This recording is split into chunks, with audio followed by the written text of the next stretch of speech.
तपाईँले सवारी साधन चलाउनु भयो, बाई चान्स तपाईँको एक्सिडेन्ट भयो र त्यतिखेर तपाईँ इमिडिएटली एकजना मान्छेको मृत्यु भयो। त्यो अवस्थामा चाहिँ तपाईँले चाहिँ चर्को चर्को भन्दा चर्को सजाय नपाउनको लागि प्लिज यो भिडियो हेर्नुहोस्।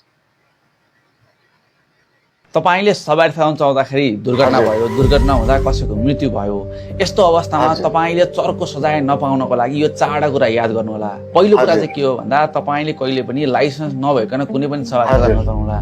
दोस्रो, लेन मिचेर अथवा स्पिड लिमिट भन्दा बाहिर गएर चाहिँ तपाईले कहिले पनि सवारी साधन नचलाउनु होला।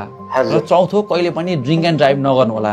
यदि तपाईले यो चारवटा कुरा गर्नु भएको छ र दुर्घटना भएको स्थिति छ भने त्यसलाई चाहिँ लापरवाहीपूर्ण सवारी साधन चलाएको मानिन्छ। यदि तपाईले लापरवाहीपूर्ण सवारी साधन चलाएर कसैको मृत्यु भएको स्थिति भयो भने तपाईलाई 3 वर्षदेखि 10 वर्षसम्म कैद र 30,000 देखि 1 लाख रुपियाँसम्म जरिवाना हुन्छ। त्यसकारणले गर्दा यो चारवटा कुरा याद गर्नु होला र सेफली ड्राइभ गर्नु होला। साथीहरू, तपाईँहरूले चाहिँ उहाँ सरले भनेको कुरा चाहिँ सुन्नु नै भयो होला। अब मैले भनिरहनु त जरुरत छैन, त्यही भएर हामीले चाहिँ उहाँले भनेको कुरा एकदम मलाई चाहिँ एकदम बेस्ट लागेको छ। हामीले चाहिँ हरेक कुरामा चाहिँ ध्यान पूर्वक हामीले चाहिँ सवारी साधनहरू चाहिँ चलाउनु पर्ने हुन्छ र आफूसँग लाइसेन्स भयो भने र रोडको लाइनहरू पनि हामीले चाहिँ दायाँ बायाँ नगरी एकदम राम्रो तरिकाले चाहिँ हामीले ध्यानपूर्वक हामीले चाहिँ त्यही लाइनमा हिँडियो भने हामीलाई खासै समस्या नआउन पनि सक्छ।